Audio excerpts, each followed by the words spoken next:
আমাদের শরীরকে যদি একটা অত্যন্ত জটিল স্বয়ংক্রিয় যন্ত্র হিসেবে ভাবা হয় তাহলে এর সফটওয়্যার বা অপারেটিং সিস্টেমটা ঠিক কী? কোনো অদৃশ্য শক্তি কি আমাদের স্বাস্থ্য আর অসুস্থতাকে পর্দার পেছন থেকে নিয়ন্ত্রণ করে? মানে এটা এমন একটা প্রশ্ন যে আমাদের প্রায়ই ভাবায়। একদম।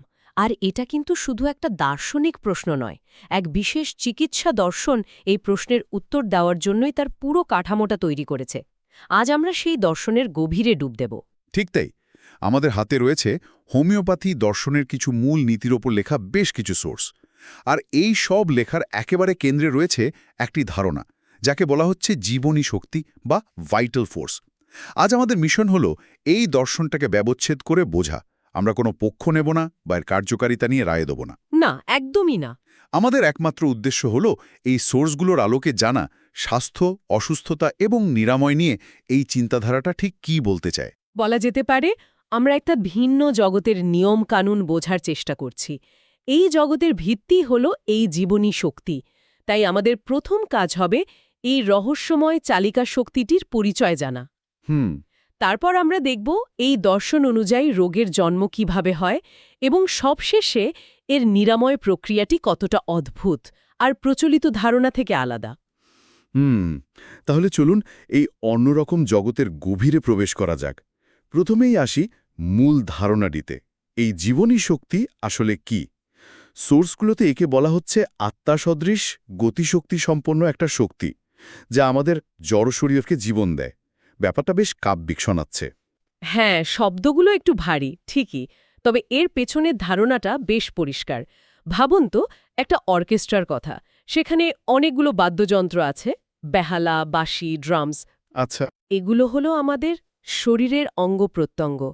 কিন্তু এদেরকে একসাথে বাজিয়ে একটা সুরেলা সঙ্গীত তৈরি করার জন্য একজন কন্ডাক্টর বা পরিচালক দরকার। এই জীবনী শক্তি হল সেই কন্ডাক্টর। সোর্সের বলছে এই শক্তিটাই শরীরকে একটা সমন্বিত বা হারমোনিয়াস উপায়ে চালু রাখে, যাতে সবকিছু ঠিকঠাক ছন্দে চলে। তার মানে এটা কি আমাদের শরীরের মেটাবলিজম বা ধরুন ইমিউন সিস্টেমের মতো কোনো জৈবিক প্রক্রিয়ারই একটা অন্য নাম? খুব ভালো প্রশ্ন। কিন্তু এই দর্শন অনুযায়ী উত্তরটা হল না। জীবনী শক্তিকে মেটাবলিজম বা অন্য কোনো শারীরিক প্রক্রিয়ার ঊর্ধ্বে রাখা হয়েছে। ওগুলো হলো যন্ত্র, আর জীবনী শক্তি হল সেই যন্ত্রের চালক। আচ্ছা, চালক। হ্যাঁ, এটা একটা অদৃশ্য, বুদ্ধিমান শক্তি যা সব কিছুর মধ্যে সংযোগ স্থাপন করে। একটা সোর্সে একটা দারুণ শব্দ ব্যবহার করা হয়েছে, অখণ্ড ক্রিয়াকলাপের নিয়মক। বাহ, বেশ ভারী শব্দ। অখণ্ড ক্রিয়াকলাপের নিয়মক। সহজ ভাষায় বললে এটা হলো শরীরের ভেতরের বস, যে নিশ্চিত করে সব বিভাগ মানে হার্ট, ফুসফুস, মস্তিষ্ক একে অপরের সাথে তাল মিলিয়ে কাজ করছে। আর এই শক্তিকে আত্মক্রিয় ও স্বয়ম্ভু বলা হয়েছে। অর্থাৎ সুস্থ অবস্থায় একে বাইরে থেকে কোনো নির্দেশের জন্য অপেক্ষা করতে হয় না। এটা নিজে থেকেই সবকিছু সামলে নেয়। তার মানে যতক্ষণ আমাদের ভেতরের এই বস ঠিক মেজাজে আছে আর অর্কেস্ট্রার কন্ডাক্টর ঠিকঠাকভাবে সুর পরিচালনা করছেন, ততক্ষণ আমরা সুস্থ। স্বাস্থ্য মানে এই শক্তির ছন্দময় প্রবাহ। এই ধারণাটাই তো তাহলে পুরো দর্শনের ভিত্তি। একদম। স্বাস্থ্য মানে জীবনী শক্তির বাধাহীন ছন্দময় ক্রিয়া। আর এই ছন্দেই যখন কোনো কারণে ব্যাঘাত ঘটে, তখনই সমস্যার শুরু হয়। এখানেই তো আসল রহস্যটা। যদি এই জীবনী শক্তি এতই বুদ্ধিমান আর স্বয়ংক্রিয় হয়, তাহলে সেই ছন্দে ব্যাঘাত ঘটে কেন? কি এমন হতে পারে যা এই শক্তিশালী কন্ডাক্টরকে পথভ্রষ্ট করে দেয়? এটাই হলো এই দর্শনের সবচেয়ে গুরুত্বপূর্ণ অধ্যায়। প্রচলিত ধারণা অনুযায়ী আমরা ভাবি যে বাইরে থেকে কোনো জীবাণু বা ভাইরাস এসে আমাদের অসুস্থ করে। কিন্তু এই সোর্সগুলো বলছে রোগ আসলে কোনো বাহ্যিক বস্তু নয়। রোগ হল স্বয়ং জীবনী শক্তির বিশৃঙ্খলা বা ডিরেঞ্জমেন্ট। এক মিনিট, এটা একটু পরিষ্কার করা দরকার। তার মানে যদি আমার ফ্লু হয়, তাহলে এই দর্শন অনুযায়ী ভাইরাসটা আসল সমস্যা নয়? এটা তো বেশ অদ্ভুত শোনাচ্ছে। আমি তো এতদিন জেনেই এসেছি যে ভাইরাসটাই রোগের কারণ। আপনার ভাবনাটা একদম স্বাভাবিক। এই দর্শন কিন্তু ভাইরাস বা ব্যাকটেরিয়ার অস্তিত্ব অস্বীকার করছে না। তবে সে বলছে ওগুলো হলো ট্রিগার বা উত্তেজক মাত্র। সোর্সের ভাষায় যখন কোনো অস্বাস্থ্যকর বাহ্যিক প্রভাব সেটা ভাইরাস হতে পারে, মানসিক আঘাত হতে পারে বা অস্বাস্থ্যকর পরিবেশও হতে পারে, জীবনী শক্তির ওপর আঘাত হানে। তখন জীবনী শক্তি তার স্বাভাবিক ছন্দ হারিয়ে ফেলে। এই ছন্দপতন বা বিশৃঙ্খল অবস্থাটাই হল আসল রোগ। আচ্ছা, তার মানে ভাইরাসটা দরজায় ধাক্কা দেওয়ার মতো, কিন্তু দরজা খুলে ঘরের জিনিসপত্র ওলটপালট করার কাজটা জীবনী শক্তি নিজেই করছে। চমৎকার তুলনা, ঠিক তাই। আর আমরা যেগুলোকে রোগের লক্ষণ বলি, যেমন জ্বর, সর্দি, ব্যথা, এই দর্শন অনুযায়ী সেগুলো আসলে রোগ নয়। রোগ নয়? না, সেগুলো হলো ওই বিশৃঙ্খল জীবনী শক্তির আর্তনাদ বা বিপদ সংকেত। এটা অনেকটা গাড়ির ড্যাশবোর্ডে চেক ইঞ্জিন লাইট জ্বলে ওঠার মতো। রাইট। লাইটটা সমস্যা নয়, ওটা শুধু জানাচ্ছে যে ইঞ্জিনে কোনো সমস্যা হয়েছে। তার মানে জ্বরকে শত্রু না ভেবে জীবনী শক্তির একটা বার্তা হিসেবে দেখতে হবে? ঠিক তাই। জ্বর বা ব্যথাকে দমন করা মানে হল ওই বিপদ সংকেতটাকে বন্ধ করে দেওয়া, কিন্তু ভেতরের আসল সমস্যাটা না সারানো। এখানে সর্বাঙ্গীন রোগচিত্র বা টোটালিটি অফ সিমটমস ধারণাটা আসে। Totality of symptoms? হ্যাঁ, একজন চিকিৎসকের কাজ হল শুধু মাথা ব্যথা বা পেট ব্যথার মতো একটা লক্ষণের উপর মনোযোগ না দিয়ে রোগীর সমস্ত শারীরিক, মানসিক এবং আবেগজনিত লক্ষণগুলোকে একত্রিত করা। রোগী রাতে কোন দিকে পাশ ফিরে শোয়ে, তার কি খেতে ইচ্ছে করে, সে কি সান্ত্বনা পেলে বিরক্ত হয় নাকি ভালো বোধ করে, এই সব ছোট ছোট তথ্য মিলে তৈরি হয় একটা পূর্ণাঙ্গ ছবি। এই ছবিটাই হল পীড়িত জীবনী শক্তির আসল চিত্র। তার মানে এটা অনেকটা একজন গোয়েন্দার কাজের মতো, শুধু অপরাধের জায়গায় না গিয়ে ভুক্তভোগীর পুরো জীবনযাত্রা, তার অভ্যাস, তার মানসিক অবস্থা সবকিছু খতিয়ে দেখে আসল কারণটা খুঁজে বের করা। একদম নিখুঁত তুলনা। চিকিৎসকের কাজ হল সেই পূর্ণাঙ্গ ছবিটা আঁকা, কারণ নিরাময়ের রাস্তাটায় সেই ছবির মধ্যেই লুকিয়ে আছে। বেশ, তাহলে আমরা বুঝলাম জীবনী শক্তি কি এবং রোগ কিভাবে হয়।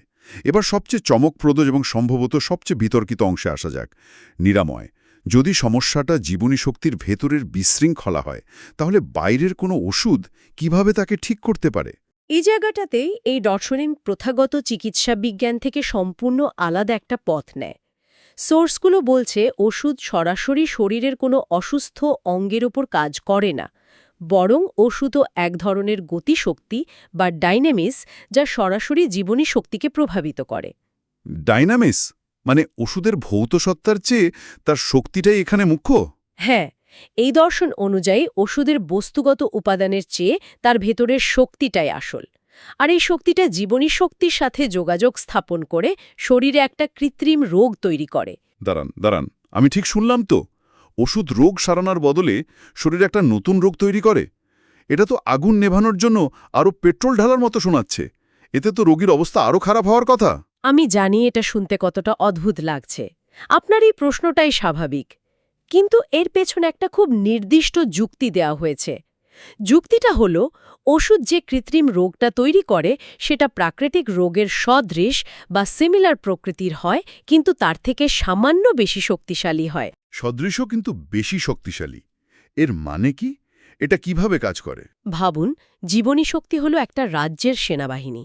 একটা ছোট কিন্তু বিরক্তিকর শত্রু, মানে প্রাকৃতিক রোগটা রাজ্যের সীমান্তে ক্রমাগত উৎপাত করছে, কিন্তু সেনাবাহিনী তাকে যথেষ্ট গুরুত্ব না দিয়ে ঝিমিয়ে পড়েছে। আচ্ছা। এবার আপনি কি করলেন? আপনি ওই শত্রুর চেয়ে সামান্য শক্তিশালী একটা নকল শত্রু, মানে ওষুধের তৈরি কৃত্রিম রোগ, পাঠিয়ে সেনাবাহিনীর ওপর সরাসরি আক্রমণ করালেন। এবার সেনাবাহিনী পূর্ণ শক্তিতে জেগে ওঠে ওই নকল শত্রুকে পরাস্ত করবে। আর সেই প্রবল লড়াইয়ের ধাক্কায় আগের ওই ছোট বিরক্তিকর শত্রুও নির্মূল হয়ে যাবে। বাহ! তার মানে জীবনী শক্তির মনটা একমুখী বা ওয়ান ট্র্যাক মাইন্ডের মতো। সে একবারে একটাই বড় শত্রুর দিকে মনোযোগ দিতে পারে। তাই তাকে জাগানোর জন্য একটা নকল কিন্তু শক্তিশালী টার্গেট দেওয়া হয়। আপনি একেবারে মূল বিষয়টা ধরে ফেলেছেন। যেহেতু ওষুধের তৈরি করা রোগটা কৃত্রিম এবং ক্ষণস্থায়ী, তাই সেনাবাহিনী অর্থাৎ জীবনী শক্তি সহজেই তাকে হারিয়ে দেয়। কিন্তু এই জয়ের প্রক্রিয়ায় সে এতটাই শক্তিশালী এবং সজাগ হয়ে ওঠে যে মূল প্রাকৃতিক রোগটিও শরীর থেকে চিরতরে নির্মূল হয়ে যায়। দারুণ! এই প্রক্রিয়াটাকেই সোর্সগুলোতে বলা হয়েছে জীবনী শক্তির পুনরুপ প্রতিষ্ঠা, অর্থাৎ জীবনীশক্তি আবার তার আগের সুস্থ স্বাভাবিক ও ছন্দময় অবস্থায় ফিরে আসে। তার মানে ওষুধটা আসলে নিরাময় করে না, ওষুধটা হলো জীবনী শক্তির জন্য একটা ওয়েক আপ কল বা তার পার্সোনাল ট্রেনার, যে তাকে অলসতা ছেড়ে আবার লড়াই করতে বাধ্য করে। একদম। ওষুধ হলো একটা অনুঘটক মাত্র, আসল নিরাময়ের কাজটা জীবনীশক্তি নিজেই করে। তাহলে এই পুরো প্রক্রিয়ায় চিকিৎসকের ভূমিকাটা ঠিক কি? যদি জীবনী শক্তি নিজেকে সারিয়ে তোলে আর ওষুধ শুধু তাকে জাগিয়ে দেয়, তাহলে চিকিৎসকের কাজটা কি? শুধু একটা সদৃশ্য ওষুধ খুঁজে দেওয়া? কাজটা শুনতে যতটা সহজ মনে হচ্ছে, এই দর্শন অনুযায়ী এটা ততটাই কঠিন এবং শিল্পকলার মতো। চিকিৎসকের ভূমিকা এখানে কোনো মেকানিকের নয়, যিনি মেশিনের খারাপ পার্টস বদলে দেন। তার ভূমিকা অনেকটা একজন দক্ষ ঘটকের মতো, যিনি নিখুঁত পাত্রপাত্রীর মিলন ঘটান। ঘটক, বেশ মজার তুলনা তো। হ্যাঁ, কারণ তার প্রধান কাজ হল রোগীর সর্বাঙ্গীন রোগচিত্র তৈরি করা, যা আমরা আগেই আলোচনা করেছি। এই রোগচিত্র হল ধরুন পাত্রী, আর হাজার হাজার ওষুধের মধ্য থেকে সেই একটি ওষুধ খুঁজে বের করা যার ধর্ম বা রোগচিত্র রোগীর রোগচিত্রের সাথে সবচেয়ে বেশি মিলে যায়, সেটাই হলো পাত্র। আচ্ছা, এই নিখুঁত সাদৃশ্য খুঁজে বের করাটাই আসল চ্যালেঞ্জ। তার মানে ভুল ওষুধ নির্বাচন করলে কোনো কাজই হবে না, কারণ ঘটক ভুল পাত্র নিয়ে এসেছেন। এই দর্শন অনুযায়ী একদম হবে না, কারণ শুধুমাত্র সঠিক এবং নিখুঁত সদৃশ ওষুধটি জীবনী শক্তিকে সেই প্রয়োজনীয় কৃত্রিম রোগটি তৈরি করতে উদ্দীপিত করতে পারে। সামান্য ভুল হলে জীবনী শক্তি উদ্দীপিতই হবে না বা ভুল পথে চালিত হতে পারে। তাই বলা হয়, চিকিৎসক নিজে নিরাময় করেন না, তিনি শুধু নিরাময়ের প্রাকৃতিক নিয়মটিকে কাজ করার সুযোগ করে দেন। বাকি কাজটা জীবনী শক্তি নিজেই করে নেয়। এটা সত্যি স্বাস্থ্য এবং চিকিৎসা সম্পর্কে ভাবনার একটা সম্পূর্ণ ভিন্ন উপায়। এখানে চিকিৎসককে নায়ক হিসেবে দেখা হচ্ছে না, বরং প্রকৃতির একজন সাহায্যকারী হিসেবে দেখা হচ্ছে। ঠিক তাই, এখানে মূল নায়ক হল শরীরের নিজস্ব নিরাময় ক্ষমতা, অর্থাৎ জীবনী শক্তি। তাহলে আজকের এই গভীর আলোচনা থেকে আমরা কয়েকটা মূল বিষয় খুব পরিষ্কারভাবে বুঝতে পারলাম। প্রথমত, এই দর্শনের কেন্দ্রবিন্দুতে আছে জীবনী শক্তি, আমাদের শরীরের এক অদৃশ্য বুদ্ধিমান পরিচালক। দ্বিতীয়ত, রোগ কোনো জীবাণুর আক্রমণ নয়, বরং এই পরিচালকের কাজে বিশৃঙ্খলা বা ছন্দপতন। আর আমরা যেগুলোকে লক্ষণ বলি, সেগুলো হলো সেই বিশৃঙ্খলারই বাহ্যিক প্রকাশ বা সাহায্য চেয়ে পাঠানোর সংকেত। এবং সবশেষে নিরাময়ের প্রক্রিয়াটাও খুব অদ্ভুত। একটি সদৃশ্য ওষুধ দিয়ে জীবনী শক্তিকে আলতো করে জাগিয়ে দেওয়া হয়, যাতে সে নিজেই লড়াই করে প্রাকৃতিক রোগটিকে শরীর থেকে দূর করে দেয় এবং নিজের ছন্দ পুনরুদ্ধার করে। যদি আমরা পুরো বিষয়টাকে একটা বৃহত্তর প্রেক্ষাপটে দেখি, তাহলে এই দর্শনের সবচেয়ে বৈপ্লবিক ধারণাটা কি বলুন তো? আমার মনে হয় ধারণাটা হলো শরীর কখনো আপনার শত্রু নয়। অসুস্থতা মানে শরীর আপনার বিরুদ্ধে কাজ করছে না, বরং এটা একটা মরিয়া প্রচেষ্টা, একটা বিপদ সংকেত, যার মাধ্যমে শরীর জানাচ্ছে যে সে নিজেকে সারাতে চেষ্টা করছে কিন্তু পারছে না। পুরো দর্শনটাই শরীরের এই নিজস্ব বুদ্ধিমত্তার উপর বিশ্বাস স্থাপন করে তৈরি, তাকে এগেইস্টে লড়াই করার জন্য নয়। এই ভাবনাটা সত্যি অন্যরকম, আর এটা আমাদের সবার জন্য একটা খুব গভীর প্রশ্ন রেখে যায়। কি সেই প্রশ্ন?